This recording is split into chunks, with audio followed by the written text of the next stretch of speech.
يا أيها الذين آمنوا ادخلوا في السلم كافة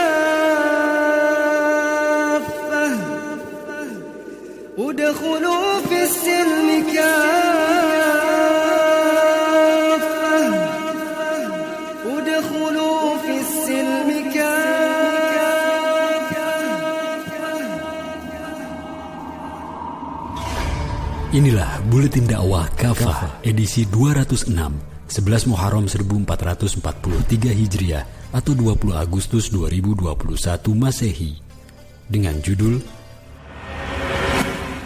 Merdeka yang Sebenarnya.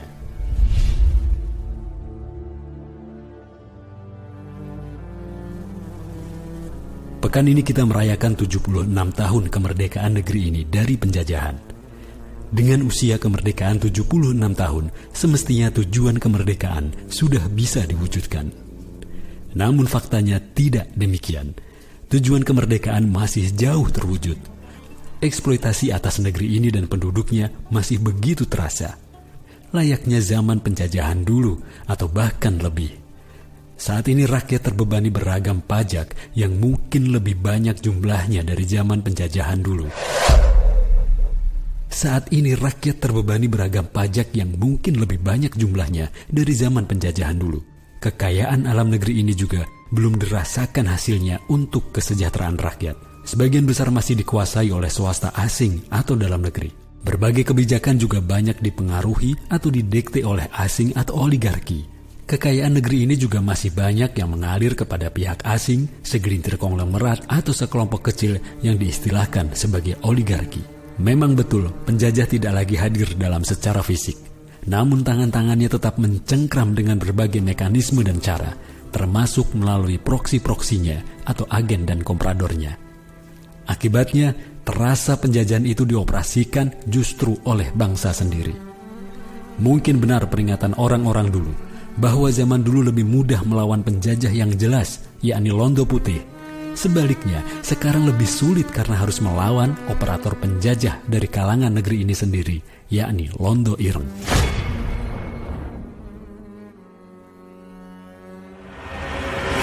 Makna merdeka. Di dalam Kamus Besar Bahasa Indonesia, kata merdeka berarti bebas dari perhambaan, penjajahan, dan sebagainya. Berdiri sendiri, tidak terikat, tidak tergantung kepada orang atau pihak tertentu. Merdeka juga berarti bisa berbuat sesuai kehendak sendiri. Dulu zaman Belanda digunakan istilah masdiker, kata dalam bahasa Belanda yang diturunkan secara tidak tepat dari versi bahasa Portugis dan dari kata asli dalam bahasa Sanskerta, mahardika. Kata ini digunakan oleh penjajah Portugis dan Belanda untuk menunjuk mantan budak di Hindia Belanda yang dimerdekakan. Dari situ kata merdeka lantas dimaknai bebas dari perbudakan, lalu diperluas menjadi bebas dari penjajahan. Penjajahan berarti eksploitasi, pengekangan, dan perampasan kehendak. Pihak yang dijajah dieksploitasi semata demi kepentingan penjajah. Pihak yang dijajah dikekang dan dirampas kehendaknya. Mereka tidak berdaulat. Mereka tidak bisa bebas bertindak sesuai kehendaknya sendiri. Sebaliknya, kehendak mereka dibatasi dan diatur oleh pihak yang menjajah. Keputusan dan tindakan mereka ditentukan, bahasa halusnya diarahkan oleh pihak yang menjajah. Kekayaan dan potensi yang mereka miliki dieksploitasi lebih untuk kemakmuran pihak yang menjajah. Semua itu hakikatnya merupakan esensi dari perbudakan atau penghambaan. Dengan demikian, merdeka maknanya adalah ketika kehendak tidak dikekang oleh bangsa lain atau sesama manusia lainnya.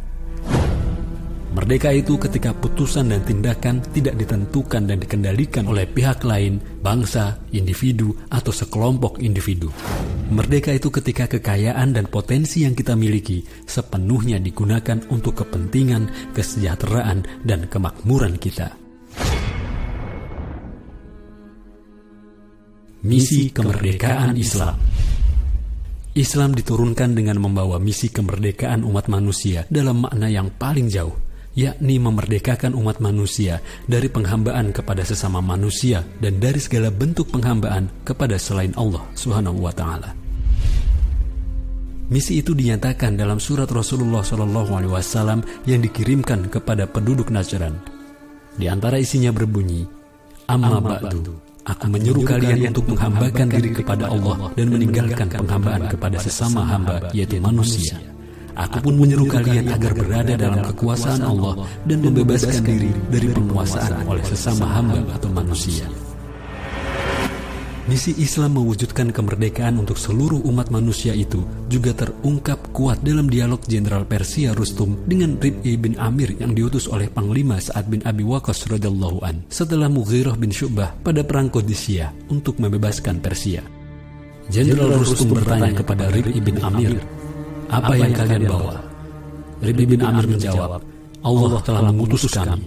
Demi Allah telah mendatangkan kami agar kami mengeluarkan siapa saja yang bersedia dari penghambaan kepada sesama hamba, yaitu sesama manusia, menuju penghambaan hanya kepada Allah, dari kesempitan dunia menuju kelapangannya, dan dari kezaliman agama-agama selain Islam menuju keadilan Islam.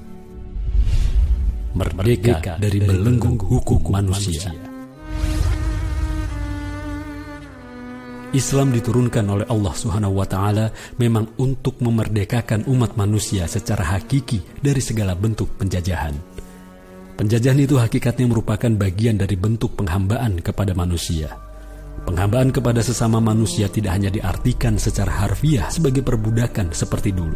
Penghambaan kepada sesama manusia juga terwujud dalam bentuk penyerahan wewenang pembuatan aturan, hukum, dan perundang-undangan kepada manusia, bukan kepada Allah Subhanahu wa Ta'ala.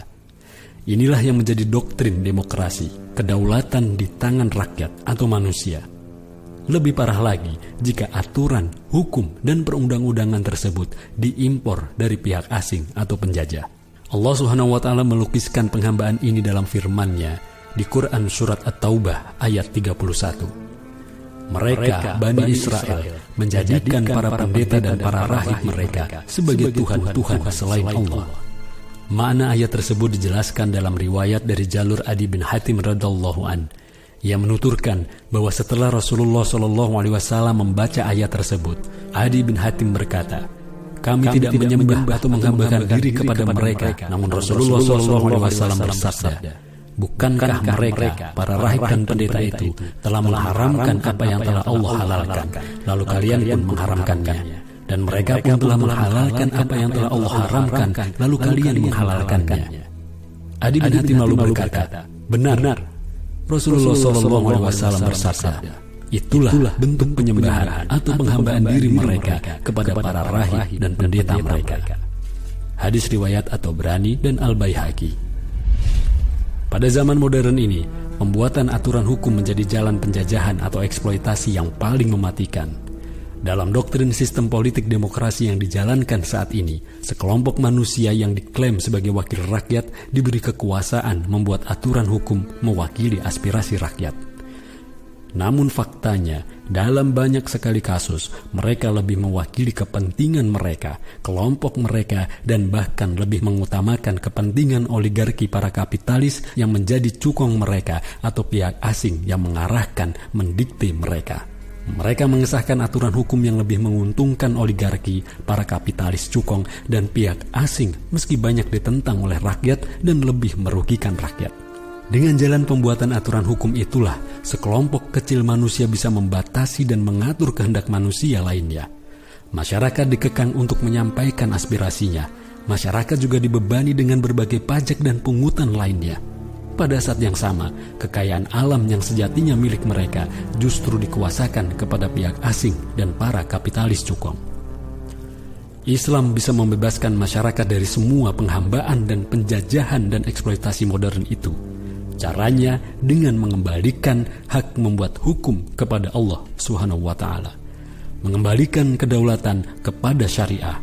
Dengan begitu, kedudukan semua manusia setara, sama-sama menghambakan diri kepada Allah dan tunduk kepada syariahnya. Inilah bentuk kemerdekaan yang hakiki. Buah kemerdekaan hakiki.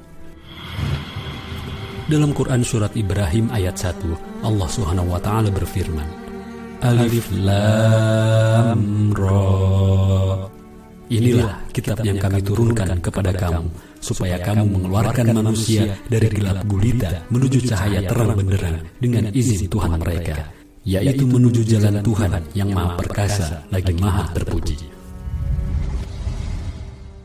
Firman Allah Subhanahu wa Ta'ala ini terbukti dalam sejarah Islam dan umat Islam. Ketika kemerdekaan hakiki terwujud melalui Islam dengan jalan penerapan syariah Islam secara menyeluruh di tengah masyarakat, kehidupan terang benderang pun terwujud. Dalam sejarah terbukti, ketika sebuah negara menerapkan syariah Islam, maka negara yang semula kumuh menjadi berkemajuan dan penuh cahaya. Masyarakat Arab yang dulunya jahiliyah dan terbelakang begitu mewujudkan kemerdekaan hakiki dengan menerapkan syariah Islam di bawah pimpinan Rasulullah SAW. Mereka dalam waktu singkat berbalik menjadi pemimpin dunia serta menjadi mercusuar yang menyinari kehidupan umat manusia dan menyebarkan kebaikan, keadilan, dan kemakmuran kepada umat-umat lain. Yang harus dilakukan saat ini adalah menyempurnakan kemerdekaan yang sudah kita rasakan dengan berusaha sungguh-sungguh mewujudkan kemerdekaan hakiki itu. Caranya dengan mewujudkan ketundukan sepenuhnya kepada semua aturan Allah Subhanahu wa Ta'ala. Melepaskan diri dari belenggu sistem yang bertentangan dengan tauhid, yakni kapitalisme maupun komunisme dan ide-ide turunannya, seraya menegakkan pelaksanaan syariah Islam secara menyeluruh. Dengan itu kehidupan terang benderang, kehidupan berkemakmuran dan mulia akan dapat dirasakan oleh semua anggota masyarakat. Wallahu a'lam bishawab.